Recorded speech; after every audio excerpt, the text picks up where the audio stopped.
I don't want to be involved in conspiracy theories. You know, there are lots of them. They can go on. We can speculate on that forever. What we really need to know is how those buildings came down.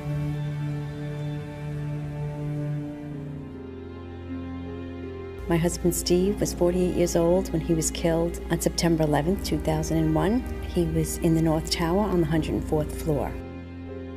There are so many unanswered questions, and that's scary to me. We never had answers. Nobody ever stopped to have a scientific investigation. A scientific investigation. A scientific investigation. Tribute lights in the New York skyline. An annual memorial to the lives lost on 9/11. Yet there's still more light that needs to shine, revealing truths that their family members deserve to know. September 11th, 2001, a day that changed history. 4 planes went silent and off course. 2 of those planes crashed into the World Trade Center Twin Towers. Several columns were severed, and the jet fuel ignited fires that spread over several floors. About an hour later, millions watched in shock as both towers were suddenly and rapidly destroyed, killing almost 3,000 people, for whom truth and justice may have yet to be served. Hi, I'm Richard Gage, AIA, licensed architect of over 20 years and member of the American Institute of Architects. I'm founder of Architects and Engineers for 9/11 Truth, a non-profit organization of well over 1,000 technical and building professionals. According to official government reports, the fires weakened the structural steel framing of both twin towers, leading to sudden, progressive, and total collapses. Unknown to most people, a third steel frame high-rise, World Trade Center 7, was also destroyed. Critical questions have been raised by more than 1,500 architects and engineers about the official explanations for the destruction of all 3 of these buildings. Along with more than 10,000 other concerned individuals, these professionals, collectively comprising more than 25,000 years of experience, have signed our petition. They're calling for a new investigation into the destruction of these 3 World Trade Center high-rises.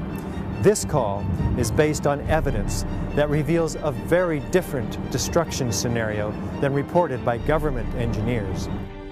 As coherent sets of scientific facts are brought into focus by the experts, the data, and the witnesses in this film, you'll come to a much greater understanding of the events of 9/11 and will be in a position to draw your own informed conclusions.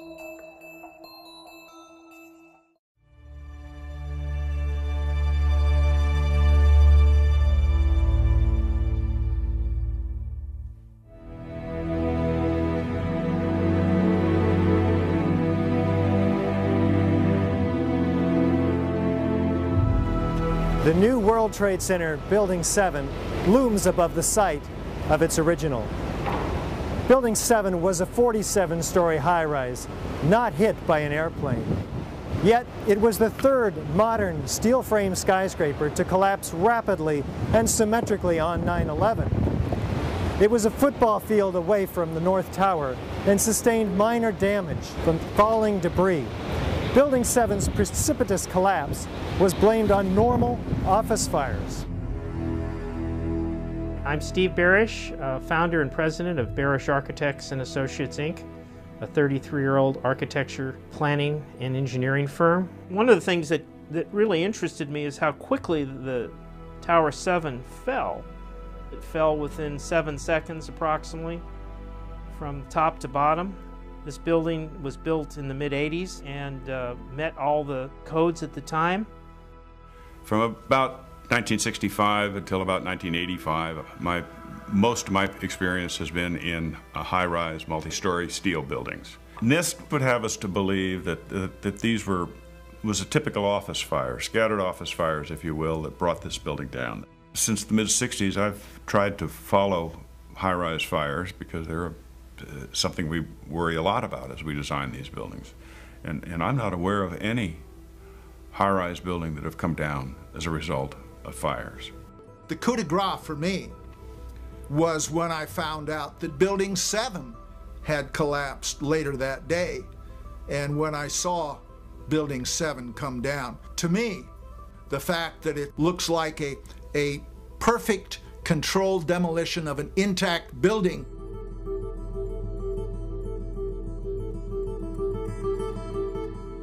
I mean, that's what I call a smoking gun.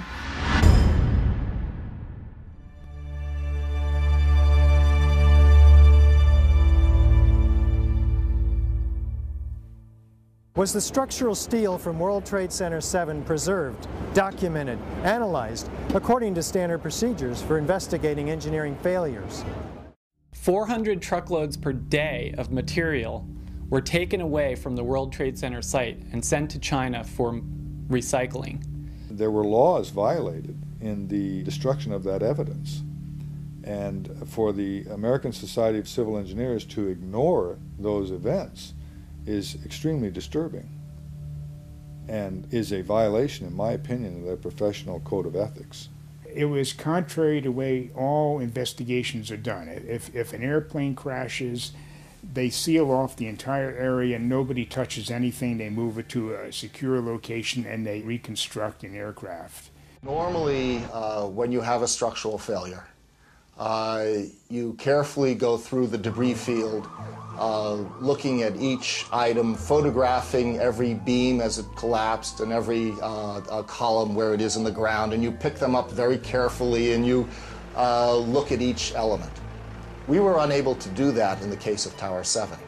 You can't do science when you are deprived of the evidence and when your hypothesis is the least valid instead of the most likely. When the most likely hypothesis in the case of Building 7 wasn't even mentioned. This is not science. It's trying to prove preconceived ideas.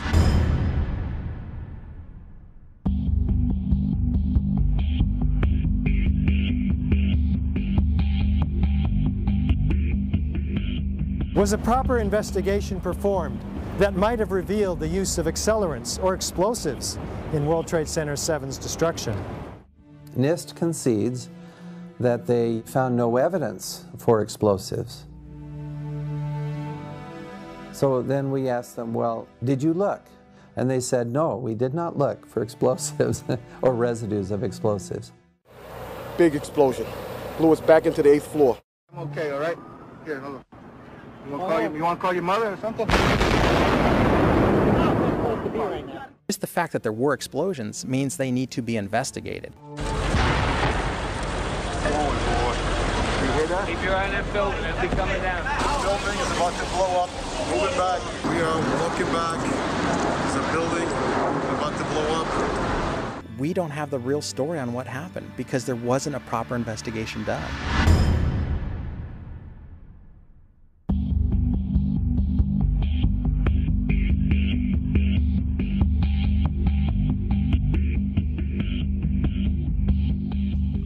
World Trade Center 7 collapsed because of fires fueled by office furnishings.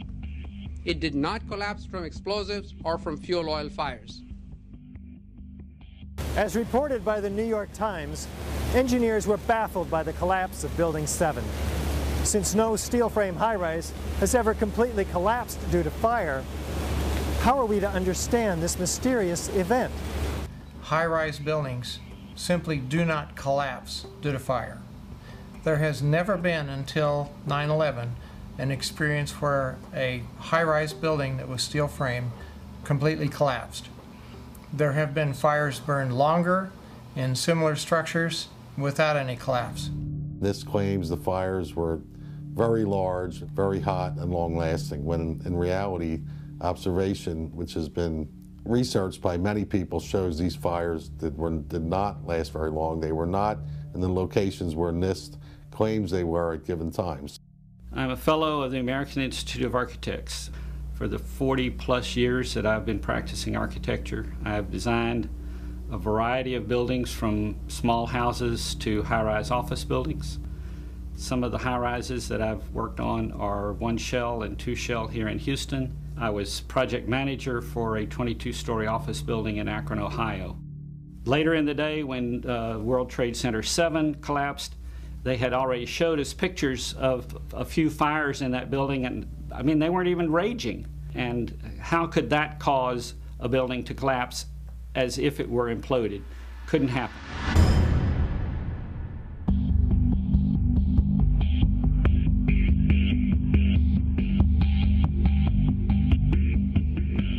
According to lead investigator Shyam Sunder of the National Institute for Standards and Technology, NIST, World Trade Center 7 collapsed at freefall acceleration for more than 100 feet of its fall. What does the speed of the collapse reveal to us? Essentially, in less than 7 seconds, Tower 7 came down upon itself. It's just like taking your car keys out and just dropping them. That's how fast the building came down, for over 100 feet.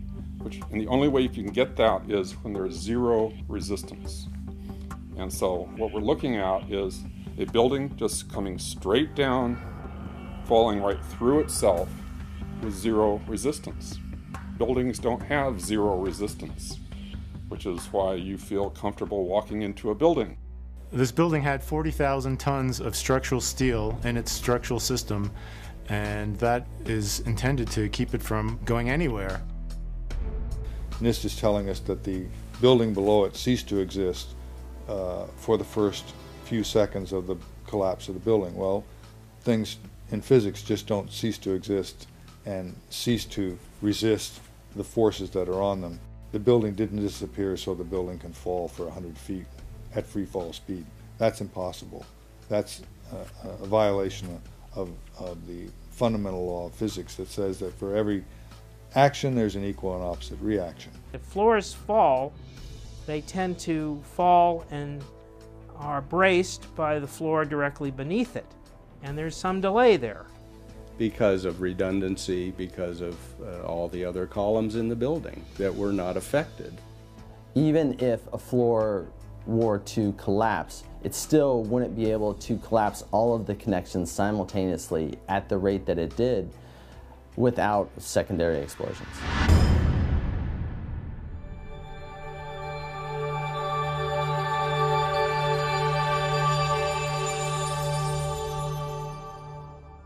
We might anticipate that an unevenly damaged building would fall over.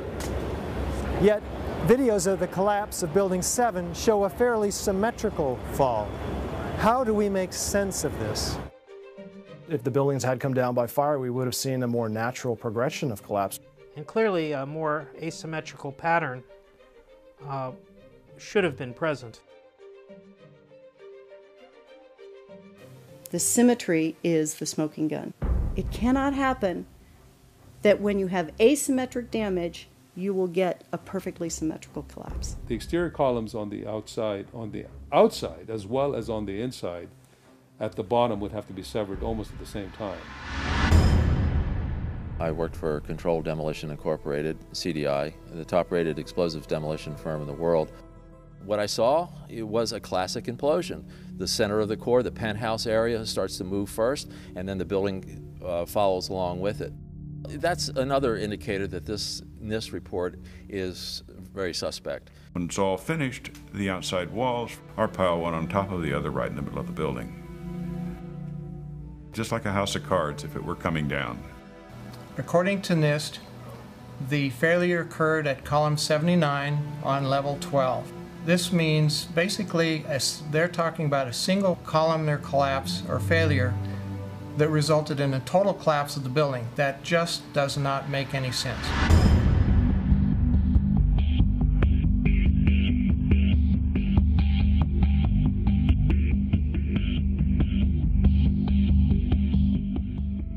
The explanations from FEMA and from NIST don't add up.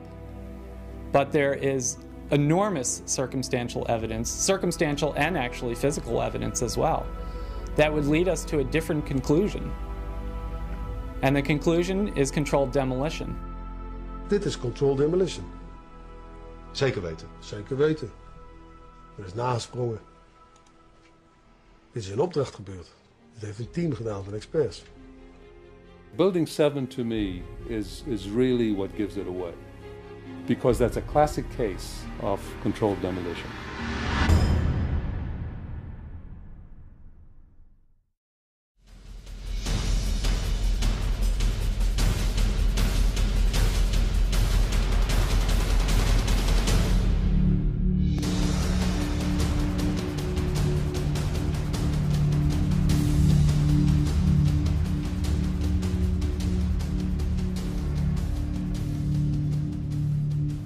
This is the original site of the World Trade Center Twin Towers. Construction is now underway where dramatic new facilities are being erected. Just 10 years ago, the planes hit the towers, cutting through some exterior and interior supporting structural steel columns. The fuel from the planes ignited office fires across several floors. According to the official reports, the structural steel frame was weakened and failed, causing a total progressive collapse of each tower. Does the official explanation make sense? Was there a comprehensive investigation that examined all of the evidence?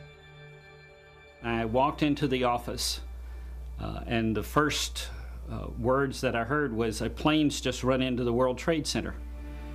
And my initial thought was, well, that's okay. It's built to withstand a 707. It did not seem possible that these towers that were designed to withstand the impact of a 707 could possibly collapse in such a short order of time from the time that they were hit. The majority of the jet fuel was burnt up instantly in the big fireball, and it was gone. The fires that were left were office furnishings and carpet and things like that.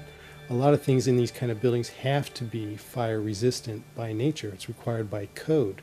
So there really isn't a whole lot of fuel in there to begin with. The media portrayed these fires as being extremely hot, but the fires were not that hot in World Trade Center 1 and 2. If you look at the NIST zone data, you could see this. And to use our own powers of observation, you could tell by seeing these fires and seeing black smoke come out the windows. That means that the fires were oxygen starved, and it was incomplete combustion. And so it was a low temperature fire. The heat from the fire supposedly softened the steel and thereby brought the buildings down. If you have a flame at 750 degrees, you can hold that flame under a steel beam forever, and you'll never reach a high enough temperature to bend steel, let alone melt it. So immediately I knew at that point that the official explanation was dead wrong.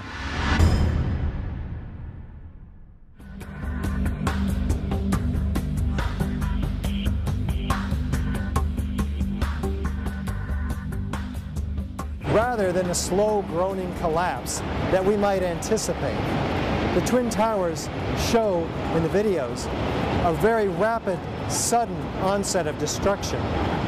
What does this imply? This claimed that the upper section of each of the towers crushed the lower section. However, when you watch video closely, in the case of World Trade Center 1, you'll see that the upper section disintegrates itself. It appears to be a controlled demolition of its own of the upper section. The top section, pushing on the bottom section, it's going to meet equal forces as it goes. Both sections are going to be demolished at the same rate. So by the time you've crushed up 15 stories below it, the top 15 stories are also going to be crushed. And so there's nothing left now to crush the rest of the building. You're looking for a jolt. That this thing, if it actually comes down and hits, you should be able to see the point at which they actually impact, because it would actually slow down the motion of the falling block. Before the tower started collapsing from the top, the antennas started to fall. and the antenna, of course, was over the middle of the elevator shafts. I'm very familiar with the interior structure that surrounded the elevator shafts and the accessibility which the elevator companies had 24/7.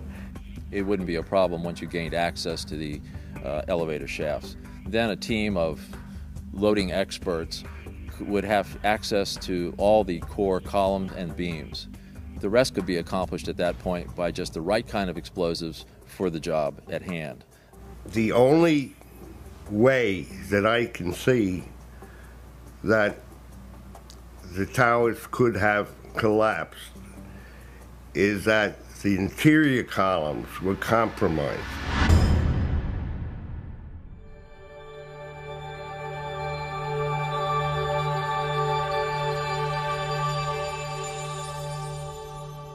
Over 100 first responders reported sounds of explosions and flashes of light at the onset of destruction of both towers. These were not discussed in the NIST report. What did these eyewitnesses actually see and hear? As we were getting our gear on and making our way to the stairway, there was a heavy-duty explosion inside the lobby. We stuck on the stairs for a while. We finally got down to the lobby. Then we get to the lobby, it was this big explosion. There were numerous secondary explosions taking place in that building. There were continuous explosions. Floor by floor, instead of popping out. It was if they had detonated. If they were planned to take down a building. Boom, boom, boom, boom, boom, boom, boom. And it just started going pop. It just started going boom, boom, boom, boom, boom.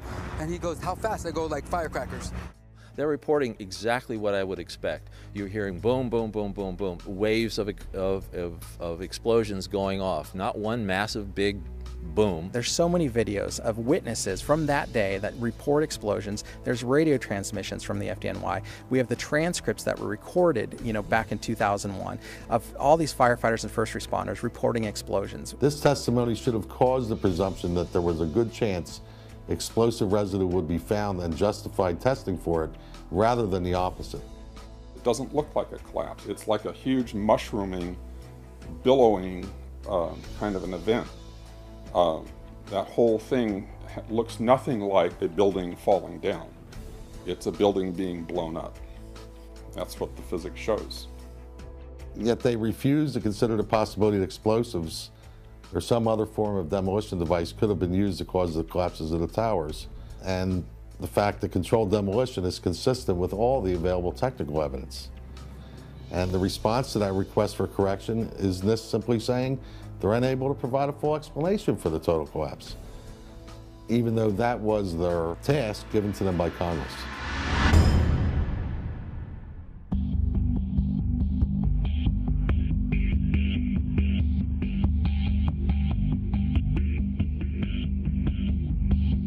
FEMA documents a 1,200-foot diameter debris field around each tower.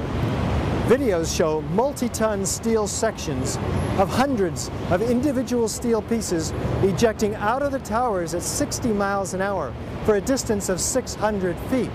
They also show clouds of debris pulverized in mid-air and isolated explosive ejections as many as 60 stories below the so-called crush zone. Videos also show the near total destruction of both towers. What does all this tell us about the forces and energies involved in the destruction? Large multi-ton beams were hurled hundreds of yards laterally. Gravity works vertically, not laterally.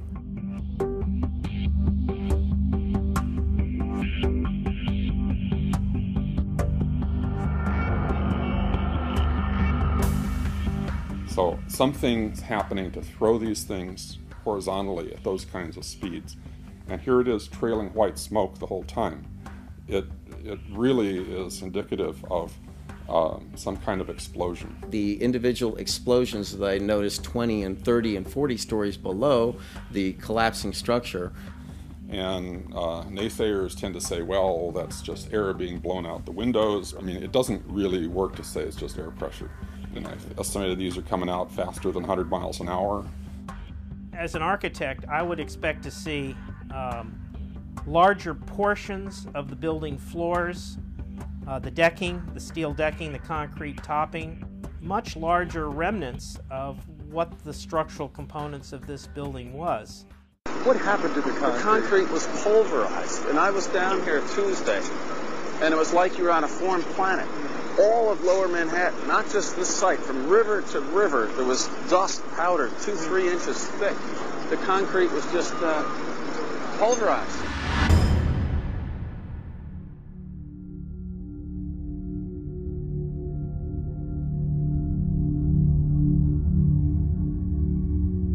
In its report on World Trade Center 7, which came out in May of 2002, FEMA documents in Appendix C steel that has been melted and even partially evaporated, resembling Swiss cheese. What are we to make of this? I'd like to know why NIST excluded the evidence of melting steel. Well, why is this not included? Why is this forensic evidence not being included in the report?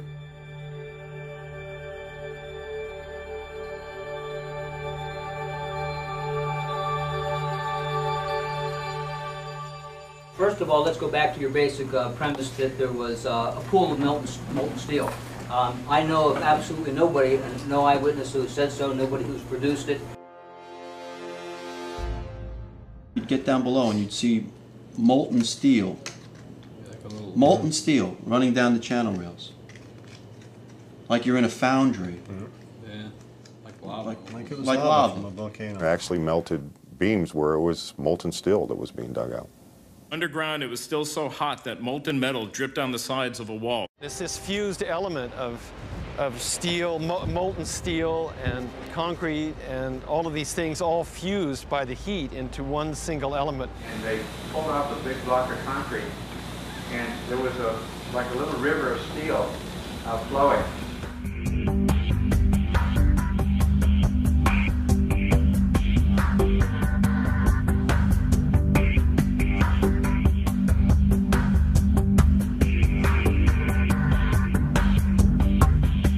Many witnesses, firemen and lots of people described the flowing molten metal, iron or steel at extremely hot temperatures, and John Gross categorically denied their observations, so that because their observations don't fit his preconceived notion, he not only ignored evidence, he denied evidence.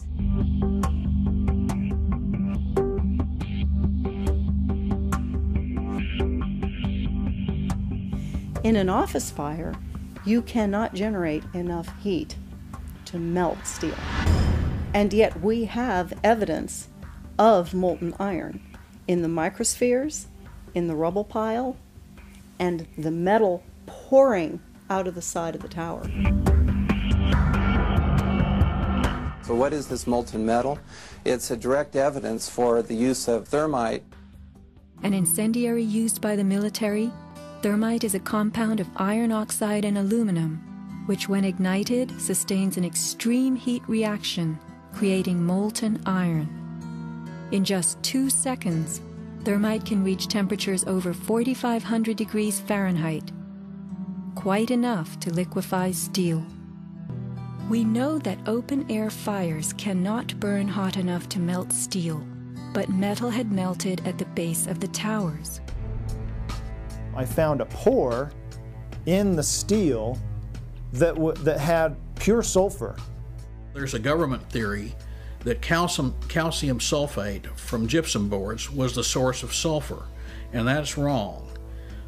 Calcium sulfate cannot undergo any kind of a chemical reaction that produces the element sulfur, and we're not dealing with any kind of compound of sulfur. When we're talking about sulfidation, we're dealing with the element sulfur.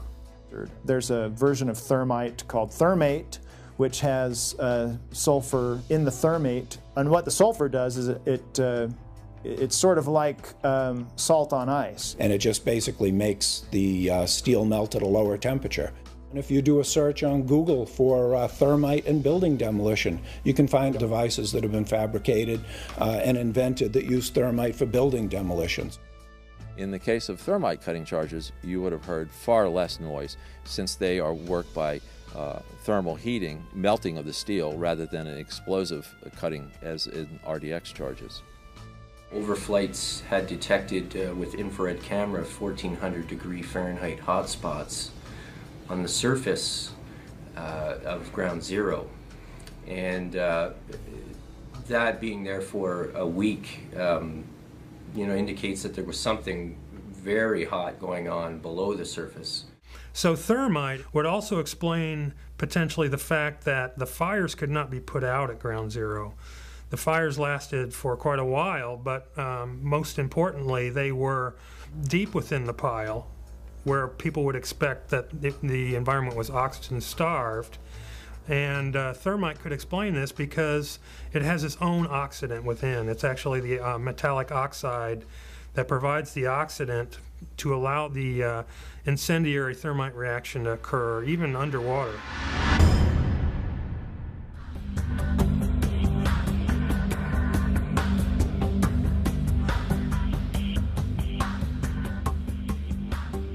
As much as 6% of the World Trade Center dust consisted of tiny, previously molten iron spheres.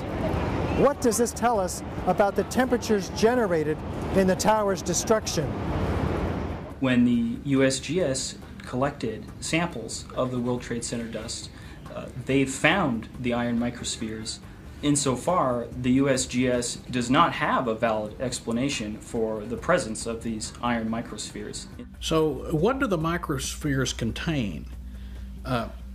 Iron is the main element, and then it has smaller portions of aluminum, sulfur, a trace of manganese. Most of them are less than about 1/10 of an inch in diameter, and they're spherical. And they're found in all of the dust blown out of the buildings during collapse, no matter where in Manhattan that dust is picked up. You must have had a much hotter heat source for you to get 2,700 degrees Fahrenheit in order to melt the iron to get these molten spheres. Your heat source must be something like a chemical reaction, an exothermic chemical reaction that reacts, in the case of thermite, reacts at 4,500 degrees Fahrenheit. My contention, based on finding thermite residue in the dust, is that it happened before. It didn't happen after in the fires that ensued in the rubble pile afterwards. It's all the characteristics of the microspheres, along with what I see in the attack of the beams that were actually found, tell me that thermite was involved in melting those steel beams.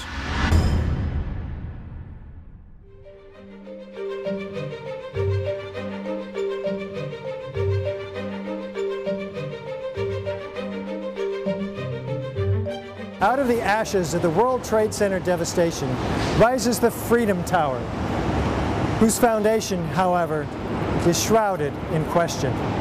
For example, in the World Trade Center dust, an international team of scientists find an advanced form of highly energetic nanothermite composites. What is it, and where does it come from? In the dust, we found what we characterize as unreacted thermitic material in the shape of some very tiny red-gray chips. And in the reaction they produce molten iron, which is the prime indication of a thermitic reaction. And such a reaction can be used to destroy steel structures. What we have found is a modern version of thermite, which we call nanothermite, which is produced in a different way. It is not just two powders being mixed.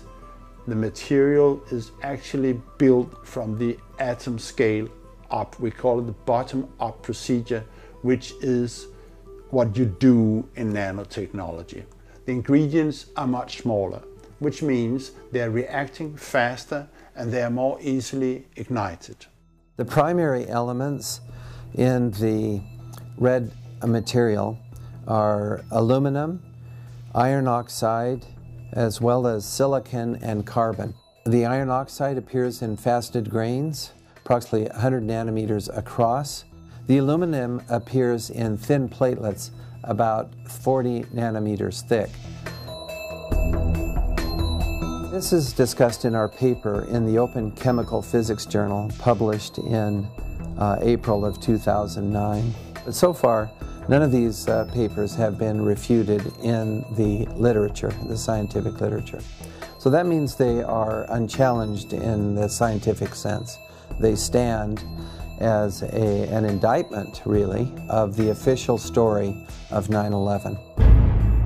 We also took paint that came off of the WTC steel and looked at that in the SEM and did a compositional analysis of that and found that it was not similar to the red-gray chip or the red layer of the red-gray chips.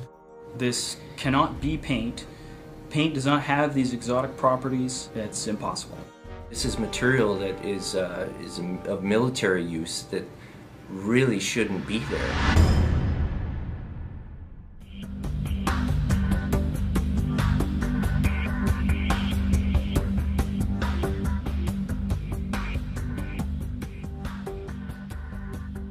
You don't need to be an engineer or an architect to see what happened to those buildings.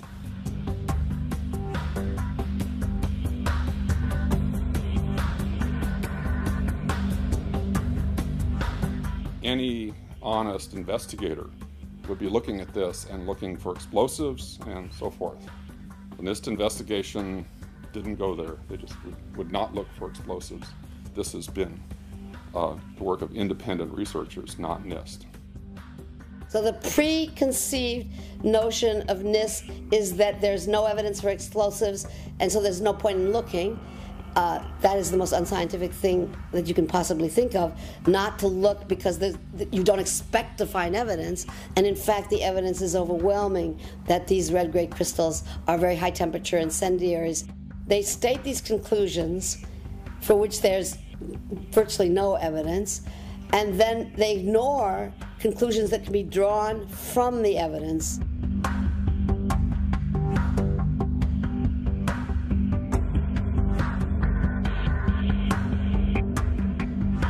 The only way that a building can accelerate as it collapses is by having pre-engineered, precisely timed, and precisely placed explosives. In other words, controlled demolition. We have a professional responsibility, and I urge every engineer and architect and demolitions expert and anybody that has any knowledge in this field to examine the evidence and stand up and be counted, because the rest of the world is depending upon us. We know we've been lied to about 9/11. We don't know for sure who did it. We don't know exactly how they did everything. And that's why we need a new investigation to find out. We do know that there was a massive cover-up, that there was evidence hidden and destroyed. The American people absolutely need the truth of 9/11.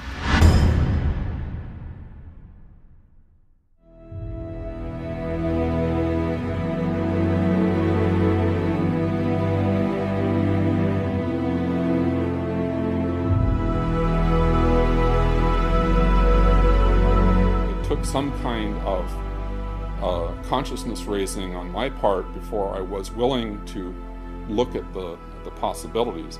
And really, you need to go where the evidence leads. Let's look at it objectively. Let's look at the evidence, not these fabricated computer models and hearsay and all these predetermined conclusions. Let's really open it up again and investigate this thing properly, and then come to conclusions. I strongly support an independent investigation that would be independent of the government, independent of all of the influences that obviously were in effect during the NIST investigation. What happened on 9/11 is not something that is just going to go away.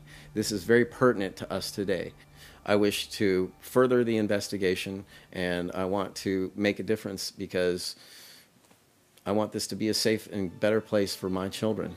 Sign the petition on the Architect and Engineers 9/11 Truth website, mainly because I wanted to stand behind the families that lost people on 9/11. The 9/11 Truth movement was started by the families that lost loved ones on that day. And they were all out there alone, screaming for help. And our own country was ignoring them and ignoring their needs and not taking care of them the way we should have after that happened.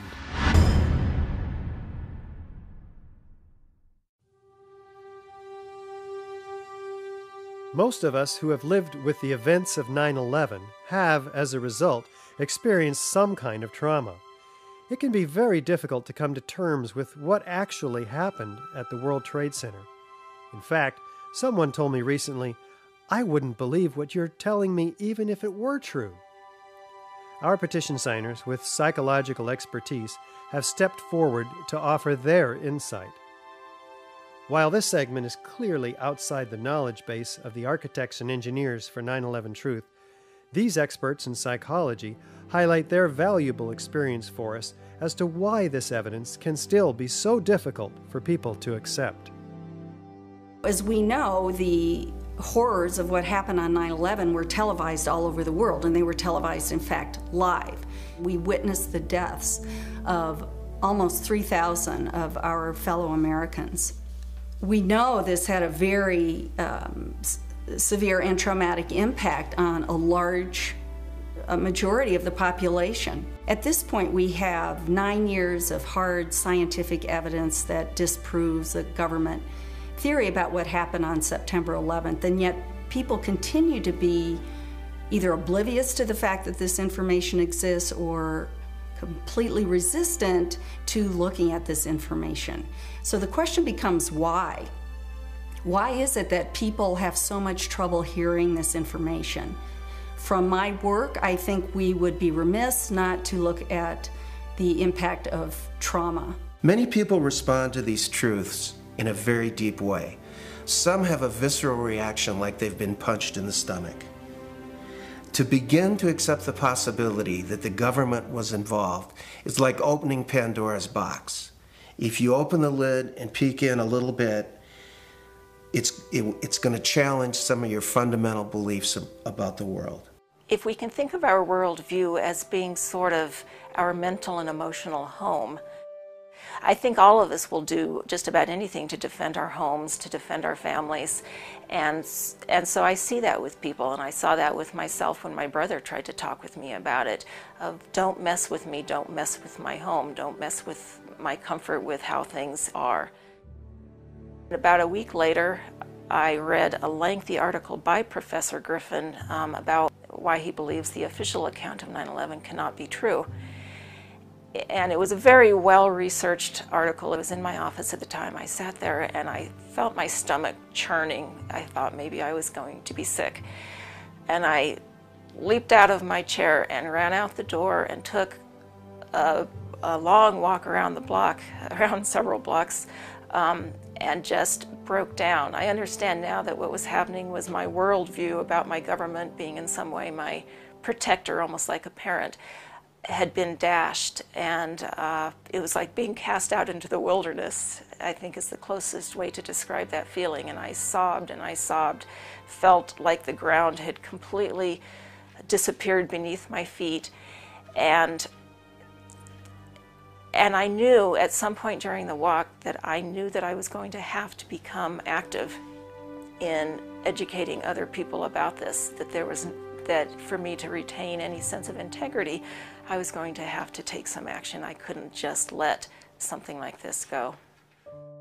When we hear information that contradicts our worldview, social psychologists call the resulting insecurity cognitive dissonance. For example, with 9/11, we have one cognition, which is what the official story of 9/11, what our government told us, what our media repeated to us over and over, that 19 Muslims attacked us. On the other hand, we have what scientists, researchers, architects, engineers are now beginning to tell us, which is that there is evidence that shows that the official story cannot be true. So now we've lost our sense of security. We are starting to feel vulnerable. Now we're confused. 9/11 Truth challenges the beliefs that our country protects us and keeps us safe, and that America is the good guy. When your beliefs are challenged, fear and anxiety are created.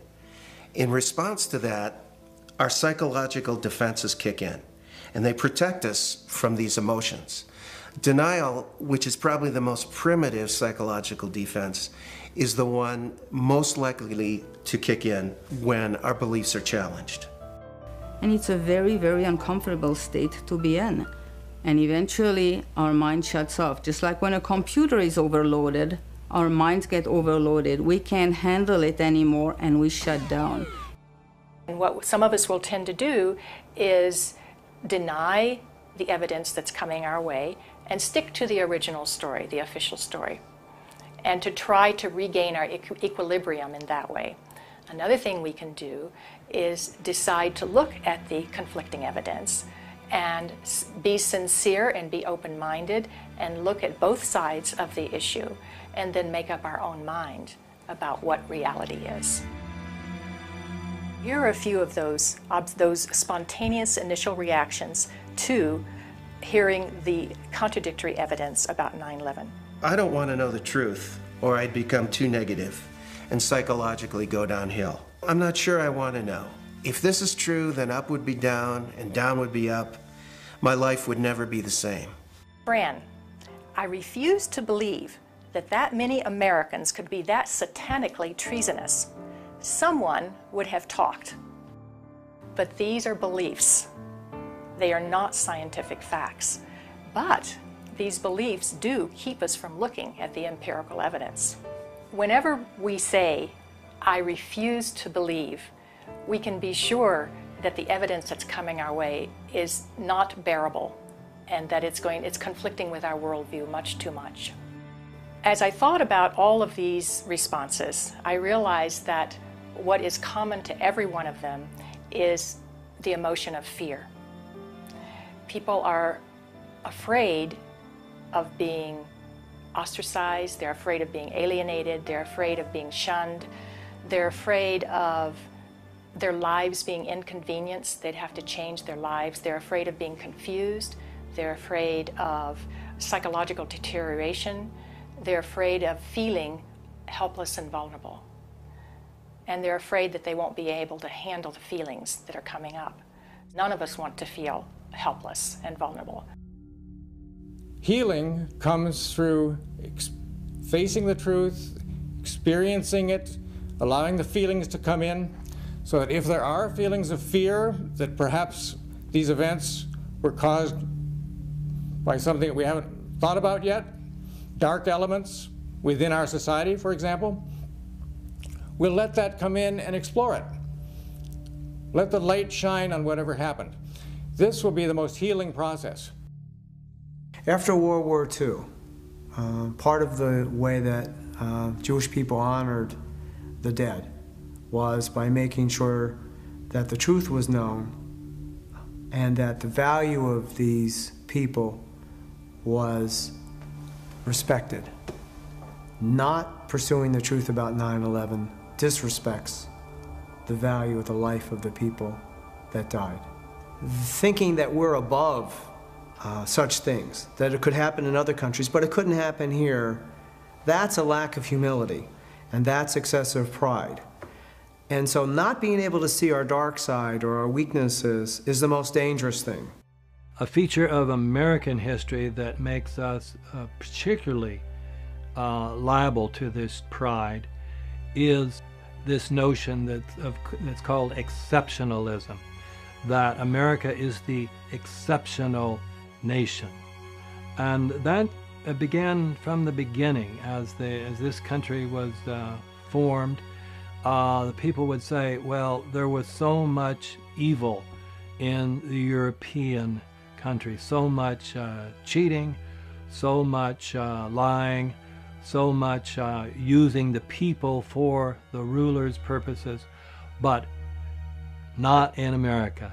We have leaders that are free from those sins. So I think this has made 9/11 particularly difficult for Americans. So we need to understand that questioning is patriotic. Questioning is what we're supposed to do as citizens. That's our duty. When something like 9/11 happens, we need to be sure that we have a real investigation into who the perpetrators are, and then we need to be sure that those perpetrators are held legally accountable. It's part of the healing process on the individual level as on the collective level. We need the truth in order to heal.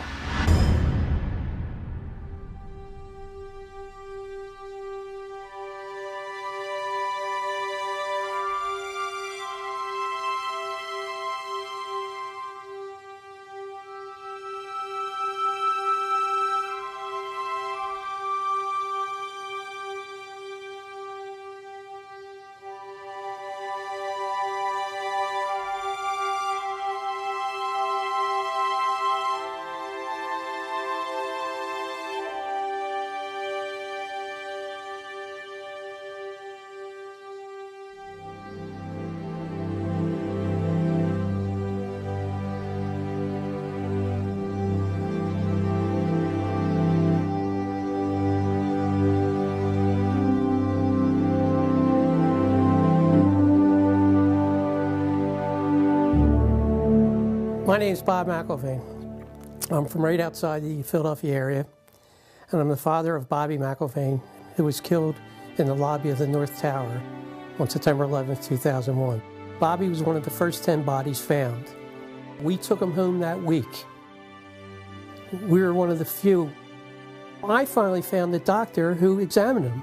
All his injuries were in the face, the front of his face was blown off, massive cuts in his chest and his right arm were blown off. To me, that means explosion.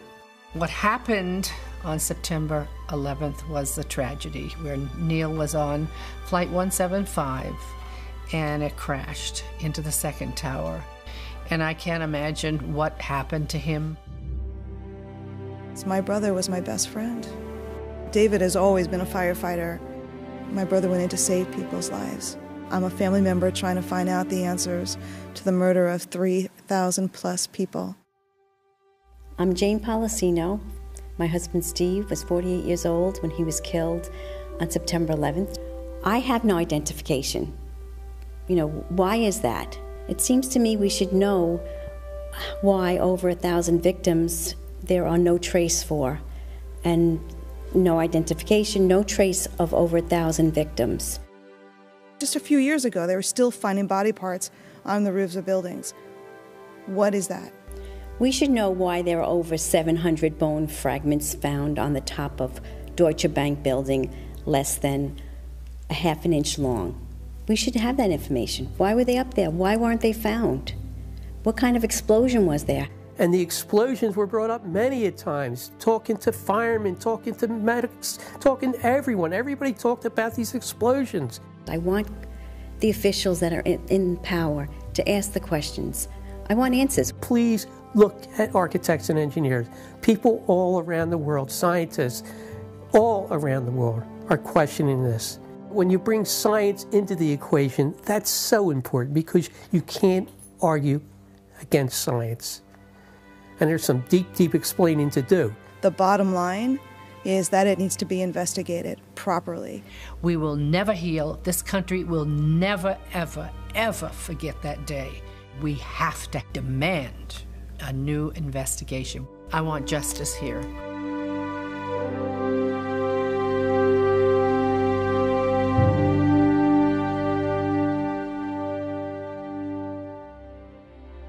The forensic evidence that you've seen is very real. New light has been shown. A third beam now reaches into the pitch black sky and stands in for the still officially unexplained free-fall destruction of the World Trade Center Building 7. The obvious dark truth about Building 7 may very well provide the key to justice for the victims of family members of the destruction of the Twin Towers. The country owns this. We were all victims. You all should want answers. It's not just ours, not just mine. We all lost something that day.